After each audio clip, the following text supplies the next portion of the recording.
Ça soigne, ça traite, ça guérit.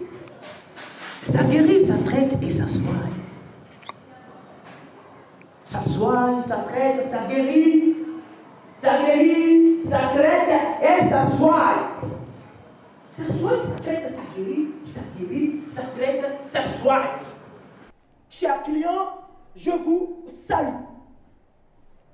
Oui, c'est votre guérisseur habituel. C'est votre guérisseur de tous les jours. Et vous savez très bien que j'ai l'habitude de venir ici dans ce marché et que mes médicaments sont très efficaces. Quelle maladie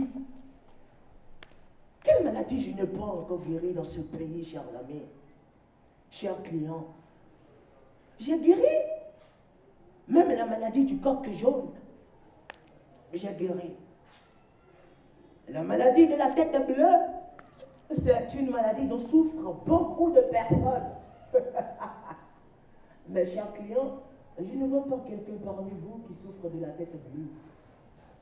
Il y a encore une maladie, chers clients, appelée la maladie des pieds roses. Ah, cette maladie, elle est vraiment dangereuse.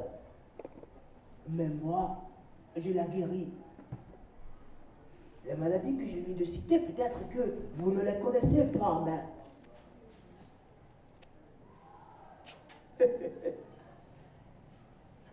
La gale. Vous connaissez tout au moins la gale. C'est une maladie que j'ai guérie à beaucoup de personnes avec mes médicaments. La vente des médicaments, je l'ai hérité de mon grand-père. Et mon grand-père, il vendait aussi à ses clients des invisibles médicaments. Oui, et il m'a même donné quelques-uns de ces invisibles médicaments que je m'en vais vous donner tout à l'heure. Chers amis, mon grand-père, comment il me donnait les invisibles médicaments? Il me racontait une histoire. Et c'était de mon devoir de tirer une leçon à la fin. Et comme cadeau, il me donne un invisible médicament.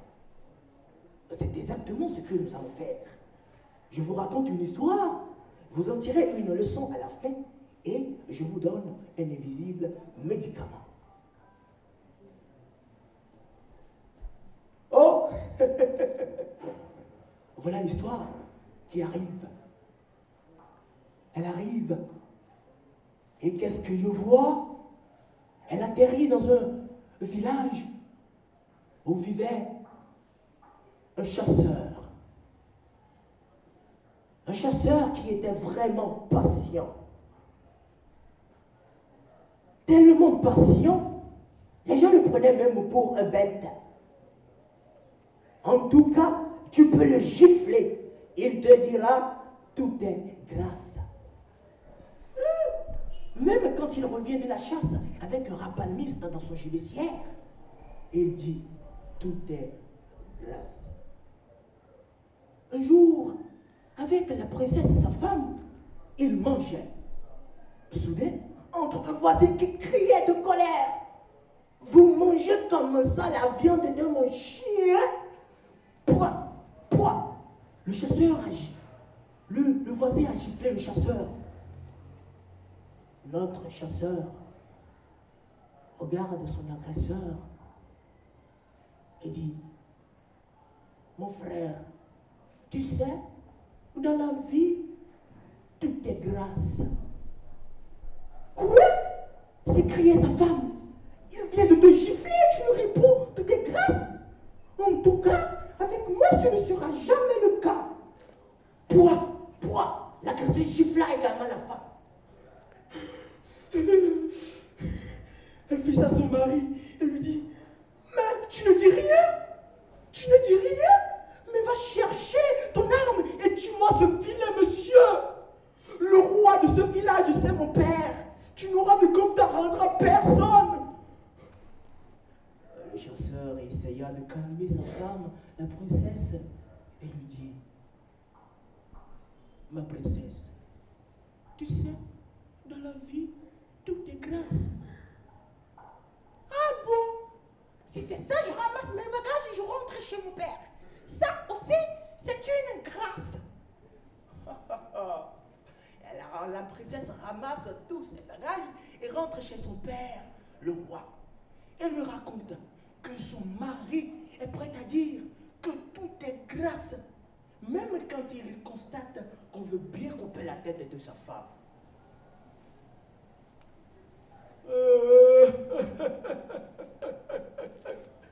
Majesté, Majesté, je veux bien retourner chez moi avec ma femme, Majesté. Monsieur le chasseur,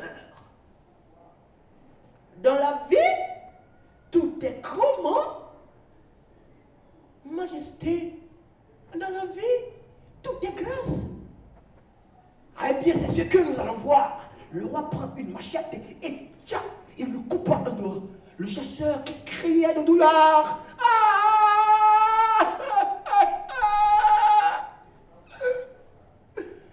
Finit par regarder sa majesté et dit, Majesté, dans la vie, tout est grâce.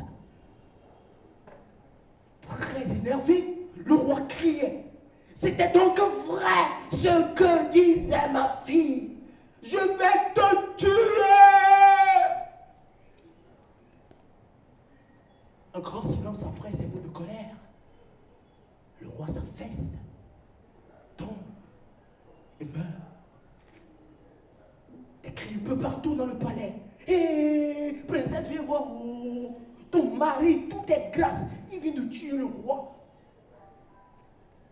Mais je ne lui ai rien fait. C'est plutôt sa colère qui l'a tué, dit le chasseur. Mais les disciples se jettent sur lui et l'emprisonnent. Notre chasseur, malgré qu'il soit en prison, il continue toujours de dire, dans la vie, tout est grâce.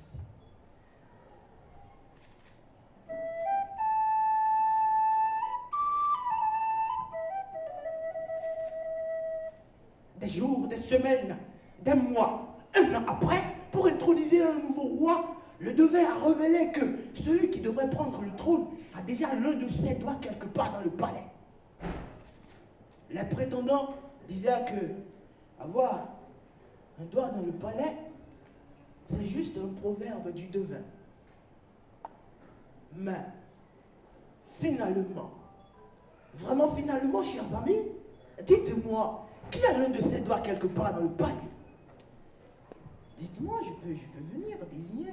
Ou bien, oui, c'est le chasseur qui encore, qui croit d'autres choses peut-être. Personne. Ah oui, c'est le chasseur. On le fit sortir de la prison pour le trône. Et il devient comme ça le roi de ce village. Chers amis, c'est pour vous faire comprendre que l'erreur est humaine. Mais l'impatience est l'une des plus graves erreurs que vous devez surtout éviter de commettre. Votre impatience vous montrera un jour que vous n'avez jamais évolué pendant que le temps aurait déjà voyagé avec votre âge. Chers amis, c'est ma leçon. Eh bien, je n'ai pas oublié les invisibles médicaments. Mais bien avant, vous allez me dire quelques leçons que vous avez eu à tirer de mon histoire. Bien avant de prendre mes invisibles médicaments. Chers amis, est-ce qu'on est chaud ce soir? Si vous êtes chaud, alors si je dis comptant, vous me répondez comptez. Hein? Parce que je vois que vous êtes un peu truc là ce soir. Comptant? Non, c'est pas ce que je veux. Mais moi je suis chaud. Content? Ok. Quelles sont les leçons que vous avez à tirer de mon histoire?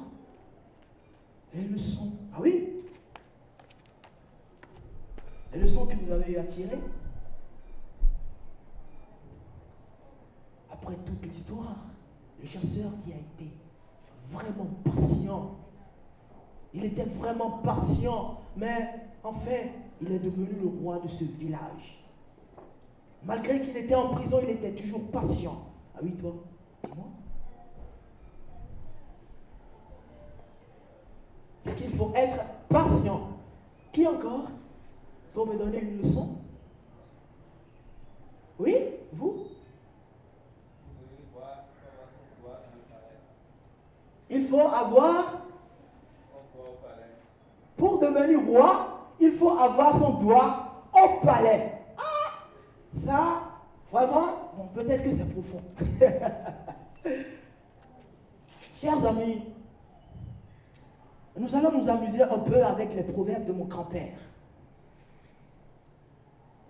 Mon grand-père disait que malgré qu'ils sont proches, les yeux n'arrivent pas à voir correctement le nez.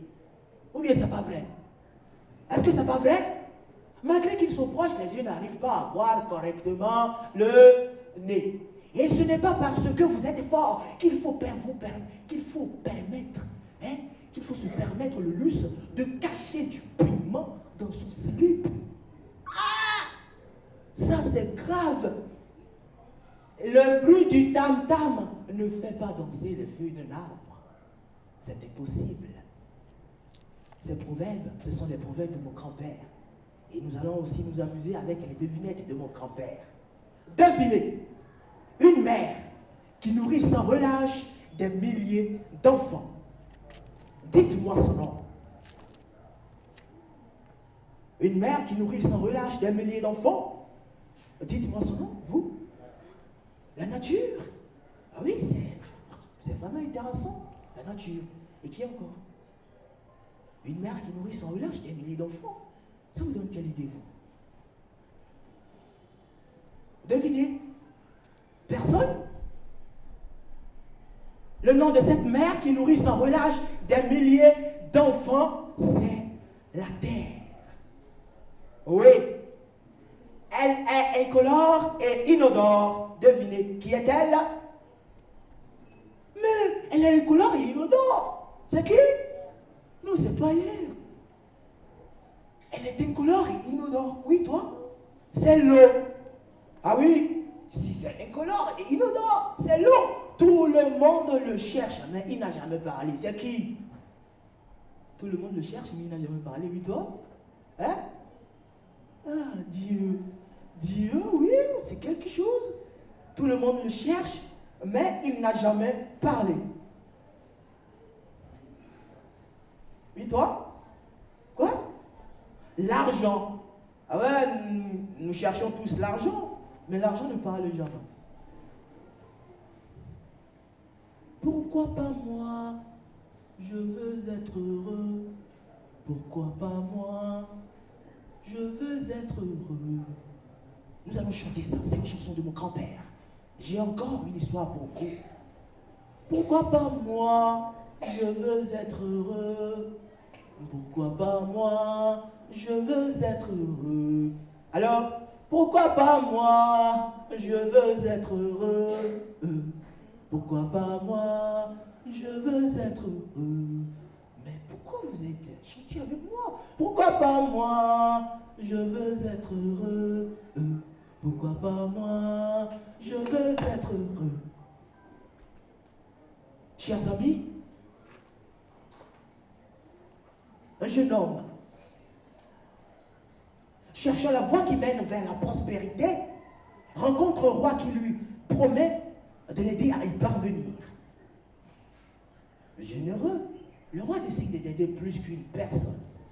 Alors il lui demande de revenir le lendemain au palais avec 8 autres jeunes hommes. Et que chacun, avant d'arriver, prend le soin de se laver avec 54 litres d'eau. Que chacun, avant de venir, prend le soin de se laver avec 54 litres d'eau. Arrivé à la maison, ce jeune homme a informé ses 6 petits frères du bonheur qui les attend. Vous savez ce qu'ils ont fait? Ensemble, ils ont décidé de ne faire profiter cela à personne. Et conscients qu'ils seront à cette table se présenter le lendemain au palais, leur plan était de dire au roi que les 2 autres arrivent derrière. C'est conclure. Il se mit à boire. Ils ont tellement bu. Ils ont tellement maman, boum, est devenu ivre, un frère délirant. Ça va manquer de personnes demain chez le roi. Oui, ça va manquer de personnes. Si tu peux te laver avec 54 litres d'eau, rejoins donc. 54 litres d'eau pour ton père. Non loin dans le voisinage, 2 autres jeunes ont entendu. Ils ont cru. Immédiatement, ils ont pris leur calebasse pour aller chercher de l'eau au puits. Et toute la journée, ils se sont assurés d'avoir chacun 54 litres d'eau. Le lendemain, très tôt le matin, ils ont pris leur bain et attendaient de suivre discrètement les 7 frères. Quant aux frères, ils ont décidé d'aller prendre leur bain au fleuve, là où se trouvent des milliers d'eau, au lieu de se mettre à chercher chacun une bouteille et mesurer chacun 54 litres d'eau. Ils ont pris leur bain, ils ont fini de prendre leur bain au fleuve et ils se sont rendus au palais. La première parole du roi s'adresse au frère aîné. Mais pourtant, je t'ai demandé de venir avec 8 autres jeunes hommes. Et voilà que vous êtes au nombre de 7. Pour cela, je vais te punir. J'ordonne qu'on te crève l'œil dans les 2 minutes qui vont suivre. Paniqué et troublé, il disait au roi, Majesté, Majesté, les 2 autres arrivent derrière vous. Ils arrivent. 1 minute après, les 2 voisins qui suivaient discrètement les 7 frères entraient au palais. Le roi, très furieux, leur disait, comme vous êtes venus en retard, je vais vous punir. Oui, 1 minute d'impatience et j'allais déjà crever l'œil à l'autre à cause de vous. Je lui donne l'ordre de prendre un fouet et de vous fouetter comme bon lui semble. Chers amis, le frère aîné a pris un fouet. Et il les a fouettés. Il les a fouettés. Est-ce que vous savez ce qu'on appelle fouetter même? Il les a fouettés. Il leur a déchiré le dos. Ils avaient du sang un peu partout sur leur corps. Et voilà le roi qui revient. Maintenant, vous pouvez me suivre. Tous, ils l'ont suivi. Et le roi leur a présenté une case appelée la case du trésor. La porte de cette case est vraiment brillante. Elle était vraiment brillante. Cette porte brillait. Oh, elle brillait tellement. Il fallait être là pour voir la beauté de cette porte. Le roi leur explique. Et maintenant, chers jeunes, dans cette case, il y a plusieurs trésors. Vous pouvez trouver de l'argent, beaucoup d'argent, de l'or, du diamant. À vous de choisir ce que vous voulez. Il demande aux 2 frères qui viennent d'être fouettés de rentrer en première position. Le premier, à peine arrivé à la porte, il a simplement touché à cette porte et la porte s'est ouverte d'elle-même. Il est entré dans cette case et est revenu avec un grand sac, vraiment très gros sac sur la tête. On pouvait constater un sourire sur son visage. Malgré qu'il avait du sang un peu partout, il avait ce sac sur la tête et il souriait. Le second entre. Le second aussi, quand il est venu, quand il s'est approché de la porte, simplement une touche. Et la porte s'est ouverte d'elle-même. Il est entré et aussi il est sorti avec un grand sac. Il souriait avec du sang un peu partout sur le corps. Parmi les 7 frères, la première personne vient. Il essaie d'ouvrir la porte. Mais rien, aucune réaction. La deuxième personne, la même chose. 3e, 4e, 5e, 6e et 7e personne, très étonné, le roi leur dit. Mais quand je vous ai demandé de vous laver avec les 54 litres d'eau, est-ce que vous l'avez fait? Aucune réaction des jeunes. Le roi leur pose la question, mais aucune réaction. Alors le roi leur dit, vous venez comme ça de rater une opportunité. Quand on vous demande d'obéir, il faut obéir. Lorsqu'on vous demande de faire quelque chose, il faut le faire. Retournez chez vous et cultivez la terre. Chers amis, vraiment tristes et découragés, ils ont quitté le palais. C'était simplement pour vous dire que l'obéissance est une qualité qui vous permettra d'ouvrir les meilleures portes. Soyez donc obéissants. Chers amis, alors maintenant je vais vous donner les invisibles médicaments. Je sais que vous êtes impatients. C'est maintenant que je vais vous donner les médicaments. Maintenant, je viens de vous parler de l'obéissance. Et quelle est la leçon que vous avez tirée du compte? Je vais avoir des réactions. S'il vous plaît. Vous? L'égoïsme n'est pas une bonne chose. Oui, c'est vrai. Oui, ils étaient égoïstes. Voilà. Oui, parce qu'ils voulaient s'acquérir de toutes les richesses. Ouais, et après, ils ont raté. Qui encore? Oui, toi? Il faut écouter ce qu'on nous dit. Chers amis, je viens de vous raconter 2 histoires. Et dans la première histoire, je vous ai parlé de la patience. Dans la deuxième histoire, je vous ai parlé de l'obéissance. Eh bien, la patience et l'obéissance, ce sont des invisibles médicaments. Je vous exhorte à être patient et surtout obéissant. Ces 2 médicaments dans votre vie vont vous permettre à faire de bonnes choses.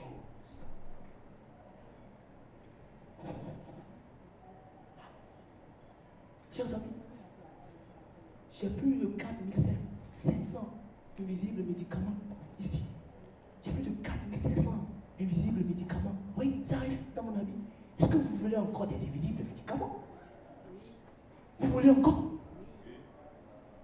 Comme vous venez d'avoir la patience et l'obéissance, cela ne vous suffit pas. Vous voulez encore avoir des invisibles médicaments? Vraiment? Alors, si je dis Canton, vous répondez Canté. On va s'amuser un peu, ok? Canton, Canton, Canton, Canton, Canton, Canton, Canton, Canton. Ok, je vais jouer une mélodie. C'est une mélodie du Nord. Et vous allez essayer de taper vos mains. Ok? Est-ce que ça peut aller? Juste pour nous amuser. Cette mélodie, c'est mon grand-père qui avait l'habitude de jouer cette mélodie avec sa flûte.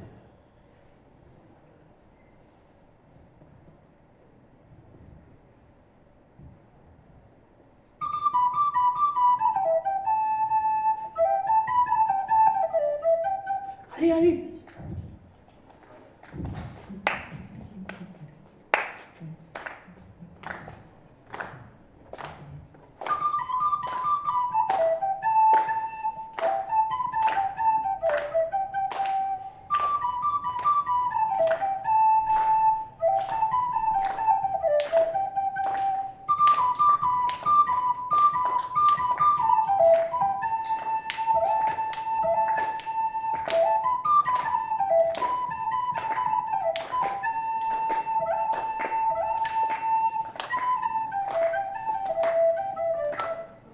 Ok, chers amis, mon histoire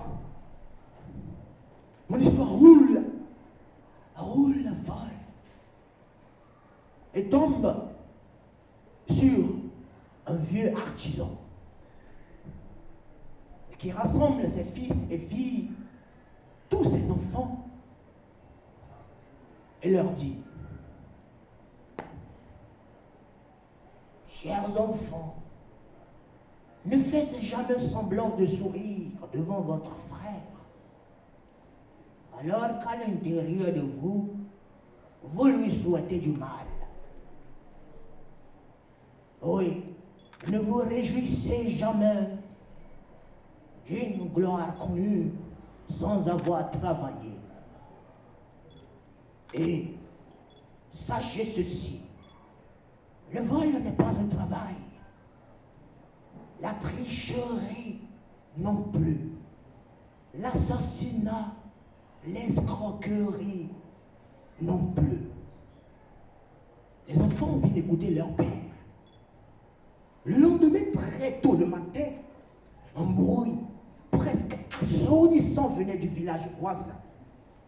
Et comme pour aller s'enquérir des nouvelles, tous les enfants du vieux artisan se dirigent vers le village voisin. Une fois arrivés là-bas, ils ont constaté qu'une femme venait de donner naissance à un garçon qui avait des cheveux aux couleurs d'or. Très étonnés, ils retournent porter la nouvelle à leur père. Surprenant, le vieux artisan, qui était déjà couché, couvert de la tête jusqu'aux pieds de paille, contre lequel était écrit « Laissez à vos enfants de beaux cheveux et vous aurez vécu. » Laissez à vos enfants de beaux cheveux et vous aurez vécu. Ça veut dire quoi? Quelqu'un tire du visage du vieux le pain. Hélas, il n'est plus. Le vieux artisan est mort.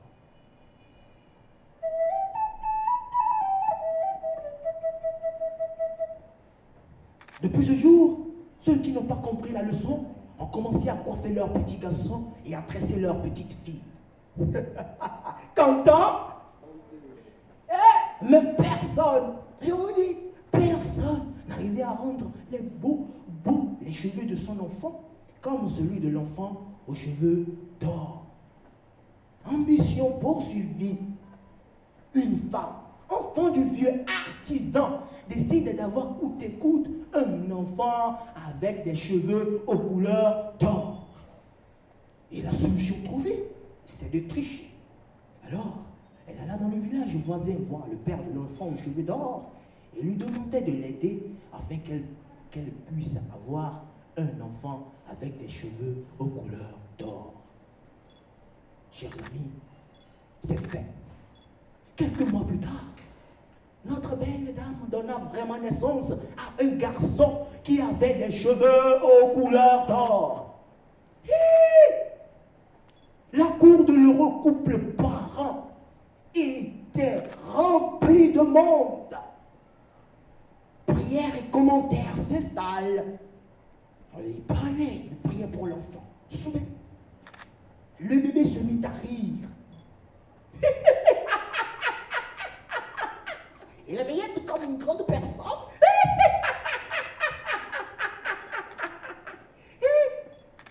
Les plus peureux en fuient. Mais les courageux qui restent l'observent. Le nouveau-né se mit à parler tout comme une grande personne. Chers parents, si vous voulez vraiment laisser à vos enfants de beaux cheveux, cessez d'être médaillés d'or, d'argent et de bronze dans la discipline suivante. Le vol, la tricherie, l'assassinat, l'escroquerie, la violence. Laisser à ses enfants de beaux cheveux, c'est laisser derrière soi une bonne renommée et surtout donner à ses enfants une bonne éducation. Laisser à ses enfants de beaux cheveux, c'est laisser derrière soi une bonne renommée et surtout donner à ses enfants une bonne éducation. Après c'est dit, le bébé se transforme en un petit oiseau, vole et disparaît. Content! Chers amis, j'ai encore des visibles médicaments pour vous. Moi, je vais vous donner. J'ai des milliers de visibles médicaments ici. Je ne peux pas tout vous donner aujourd'hui. Mais quelle est la leçon que vous avez eu à tirer de ce conte, de cette histoire que je viens de vous raconter? Dites-moi la leçon. Dites-moi. Hein? Il ne faut pas voler. Il ne faut pas trier. Il ne faut pas aussi mentir. Et la violence. Hein? Oui? L'escroquerie. Hein? Hein? Il ne faut pas être escroc. Oui, petit. Hein? Il ne faut rien cacher dans son cœur. Oui, c'est vraiment important. Surtout quand le grand-père disait, ne faites pas semblant de sourire devant votre frère, alors qu'à l'intérieur de vous, vous lui souhaitez du mal. C'est vraiment important. Chers amis, ce soir, je vous ai réservé 3 invisibles médicaments. Et voilà, le troisième médicament, c'est qu'il faut vraiment laisser derrière vous une bonne renommée et surtout donner à vos enfants une bonne éducation. L'éducation des enfants, vous devez l'avoir en tête. Ça va beaucoup vous aider, chers parents. Et voilà, je viens de vous présenter comme ça 3 invisibles médicaments de mon grand-père. Je vous remercie. C'était Deogracias Tomboido de la compagnie